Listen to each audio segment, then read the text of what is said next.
पुष्य नक्षत्र में, और वो भी गुरु पुष्य में,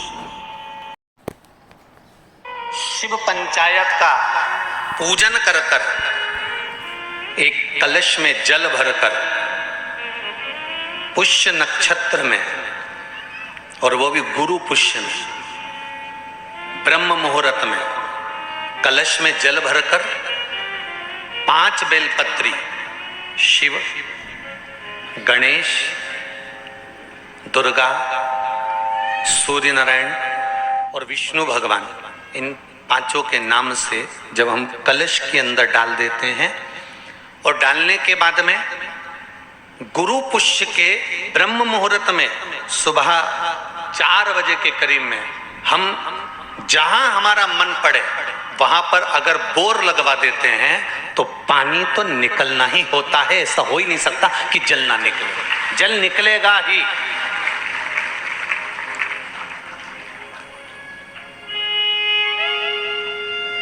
बस जो 5 देव के नाम से अपने 5 बेलपत्री जल के पात्र में रखी, वो कलश जहां बोरिंग हो रहा है उस स्थान पर रखा होना चाहिए। जहां बोरिंग हो रहा है उसके पास में रखा होना चाहिए। कब तक? जब तक वो जल ना निकले, और निकलेगा पर ब्रह्म मुहूर्त में ही, गुरु पुष्य के दिन उसका जल खनन होना चाहिए। महाराज, भूमि में से जल के लिए प्रयास होना चाहिए। पंचदेव फिर ध्यान दे लेना। 5 देव कौन से? शिव पंचायत के, क्योंकि देवता होने भी जब यज्ञ के लिए जाते हैं, देवता जब अनुष्ठान के लिए जाते हैं, देवता जब युद्ध के लिए जाते हैं, देवता जब किसी कार्य के लिए जाते हैं, और जब कार्य के लिए पहुंचते हैं, जब देवता कार्य के लिए जा रहे हैं और लगता है कि ये कार्य पूर्ण नहीं होगा, ये कार्य सफल नहीं हो पाएगा, हम जिस कार्य के लिए निकले हैं इस कार्य में कहीं ना कहीं अड़चन उत्पन्न होने वाली होती है, तो सारे देवता उठकर भगवान शंकर के पास जाते हैं और शिव की पंचायत को लगाते हैं। शिव पंचायत में जैसे ही कोई बात सम्मुख में आकर खड़ी हो जाती है, शिव पंचायत में जैसे ही कोई बात सामने लाकर रख दी जाती है, मात्र कुछ ही क्षण में शंकर भगवान की पंचायत उसको समाप्त कर देती है और कार्य सफल कर देती है। शिव पंचायत का बल बड़ा प्रबल है।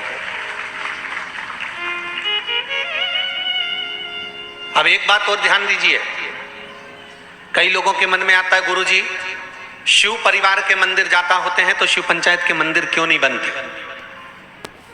इंदौर में एक मंदिर है, छत्तीसगढ़ में भी एक मंदिर है, उसकी सूचना भी मैं कल उसमें देखेंगे अपने लिंग पुराण के अंतर्गत, तो उसमें निकल जाएगा। उज्जैन में भी एक मंदिर,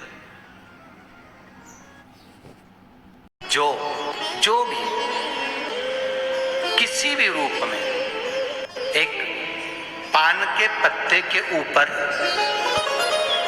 मात्र पान जानते हो, वो खाने वाला जो पान खाता है उसका पत्ता, पान के पत्ते के ऊपर जो चंदन से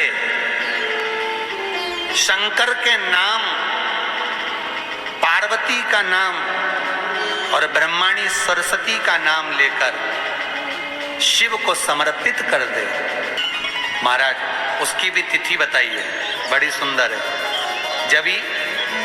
जब रवि का पुष्य योग पड़े, रवि पुष्य नक्षत्र हो, रवि का पुष्य योग पड़े, उस समय पान के पत्ते पर चंदन से शंकर, पार्वती और सरस्वती का स्मरण कर कर जो शिवलिंग के ऊपर उस पान के पत्ते को चढ़ाकर 5 बेलपत्र, 3 समी पत्र समर्पित कर देते हैं, उस बच्चे से चढ़वा देते हैं, वो बच्चा कभी पढ़ने में कमजोर नहीं होता, विद्या में बढ़ता ही बढ़ता है।